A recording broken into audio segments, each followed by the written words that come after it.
Sebelumnya, saya Nesa Yulianti. Di sini saya akan membahas tentang definisi permintaan pada slide pertama. Yang pertama, permintaan adalah kesanggupan pembeli untuk membeli berbagai jumlah produk pada berbagai tingkat harga dalam waktu tertentu. Kedua, keinginan dan kesanggupan seorang pengguna untuk mendapatkan sesuatu barang pada suatu tingkat harga dalam suatu jangka masa tertentu. Pada slide berikutnya, ada fungsi permintaan. Fungsi permintaan dalam ekonomi makro pada dasarnya tetap mengacu pada hubungan antara harga dan jumlah barang atau jasa yang diminta. Meskipun dalam ekonomi makro, seringkali permintaan dilihat secara aggregate, permintaan total seluruh konsumen di suatu negara. Fungsi yang menunjukkan hubungan antara jumlah barang yang diminta per periode waktu dengan harga barang dengan asumsi ceterio paribus.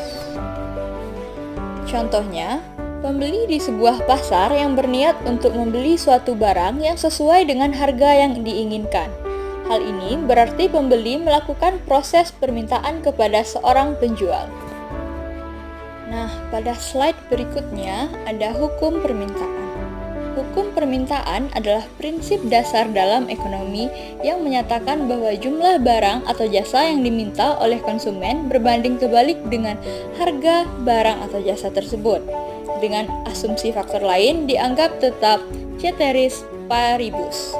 Bunyi hukum permintaan, semakin tinggi harga suatu barang, maka semakin dikit jumlah barang yang diminta. Sebaliknya, semakin rendah harga suatu barang, maka semakin banyak jumlah barang yang diminta. Kemudian, ada penjelasannya secara singkat. Jika harga naik, berarti permintaan turun. Sebaliknya, jika harga turun, maka permintaan akan naik. Selanjutnya ada daya beli permintaan. Daya beli permintaan adalah kemampuan konsumen untuk membeli barang atau jasa yang dibutuhkan atau yang diinginkannya. Berdasarkan daya beli, permintaan dibagi menjadi 3 jenis utama, seperti yang tercantum pada PPT kelompok kami, yaitu yang pertama, permintaan absolut. Permintaan yang tidak disertai daya beli, artinya konsumen membutuhkan atau menginginkan barang atau jasa tetapi tidak mampu membelinya. Contoh, ingin membeli gadget baru tapi uangnya tidak cukup. Kedua, permintaan efektif. Permintaan yang disertai dengan daya beli, artinya konsumen benar-benar membutuhkan barang atau jasa dan mampu membelinya. Contoh, seseorang membeli makanan karena lapar dan memiliki uang. Dan yang terakhir, permintaan potensial. Permintaan yang didukung oleh kemampuan membeli, tetapi konsumen belum melakukan pembelian karena berbagai alasan. Misalnya, belum butuh, dan lain-lain. Contoh, seseorang punya uang untuk membeli sepeda, tapi belum membelinya karena sepeda lamanya masih layak dipakai. Baik, saya Naila Zahra. Saya akan melanjutkan materi yang disampaikan oleh rekan saya, Nesa Yulianti.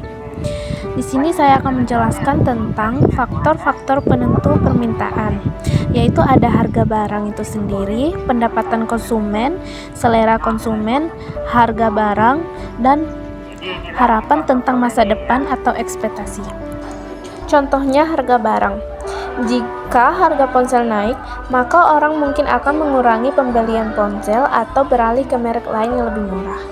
Dan contoh untuk pendapatan, jika pendapatan seorang meningkat, ia mungkin akan lebih banyak membeli barang-barang mewah atau barang yang lebih berkualitas.